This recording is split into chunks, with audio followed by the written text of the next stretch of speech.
This video will demonstrate how to weld plastic using a hot air welder and the standard welding rods. As with all plastic repairs, you will need to clean the repair area with plastic cleaner. Put on a heavy wet coat and wipe the area with a clean paper towel. Wipe in one direction to avoid recontaminating the surface. Use a DA sander with 80 grit sandpaper to remove any coatings that are on the plastic. Remove the paint and any primer that may be beneath the paint until you have exposed bare plastic. Remove paint on both sides of the crack and along the crack line. After removing all the paint and exposing the bare plastic, blow the dust away with compressed air.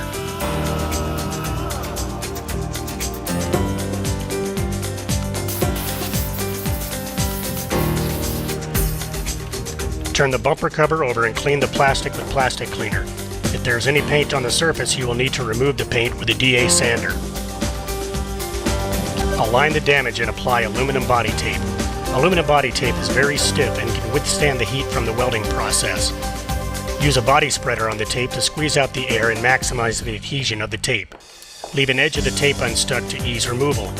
Apply tape along the entire crack and especially at the edge, as this is the most difficult area to keep aligned.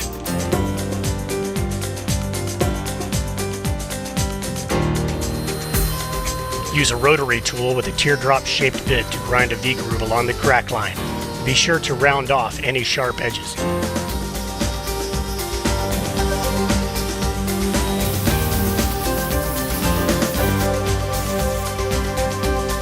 From the back of this bumper, we find the symbol TPO.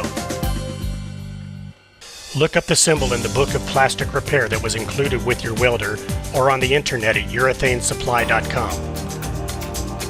We will be using the TPO rod for this repair. Set the temperature of your welder to approximately 830 degrees and wait for the welder to achieve operating temperature. Heat the tip of the rod and the base material with the welder until the rod melts together with the base material.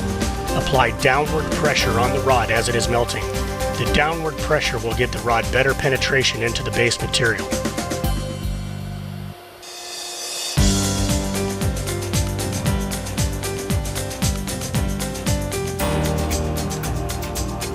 Continue melting the rod along the crack line until the crack is completely filled.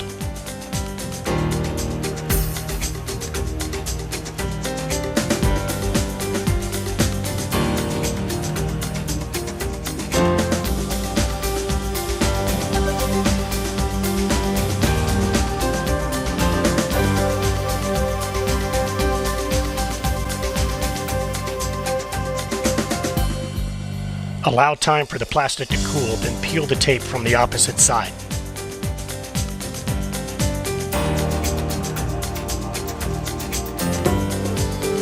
Use a rotary tool with a teardrop-shaped bit to grind a V-groove along the crack line.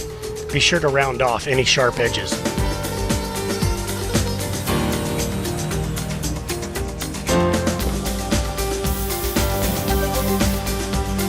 Heat the tip of the rod and the base material with the welder until the rod melts together with the base material.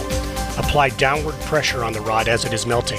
The downward pressure will give the rod better penetration into the base material.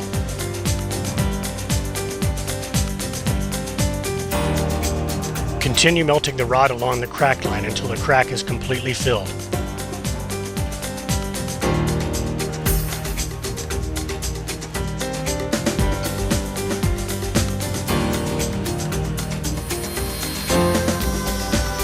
Use a rotary tool with a teardrop-shaped cutting bit to grind away excess plastic. Grind the plastic until it is slightly below the level of the surrounding plastic.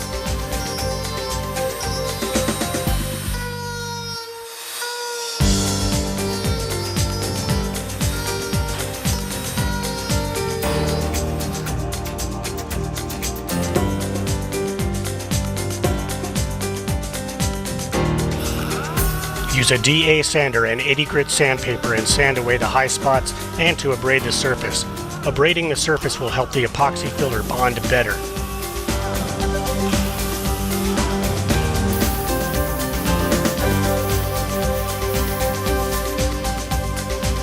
Since this plastic is TPO, apply adhesion promoter to any exposed plastic so that the filler will have a better bond. Parts A and B must be mixed in equal proportions to cure properly. Adding more Part A will not make it cure quicker. Use a body spreader to mix the two components. Mix until there are no streaks and you have a uniform color. Be careful not to mix air into the filler, as this will create pinholes in the epoxy. Apply the filler to the repair area and allow time for the epoxy to cure fully. Even though the epoxy is sandable in about 20 minutes, it is not fully cured. Maximum adhesion is not achieved until the epoxy is fully cured. Cure time can be reduced with the application of heat. Sand and contour the filler to match the profile of the surrounding plastic. Finish sanding with 180 grit sandpaper.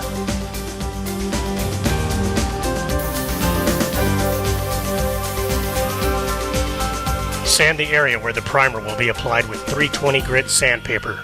The tight spots may need to be sanded by hand. Blow the dust away with compressed air or use a tack cloth. Paint will not stick well to TPO unless an adhesion promoter is applied. Spray a light coat of adhesion promoter on any exposed plastic and allow time for it to dry. Spray primer on any areas that will be top coated.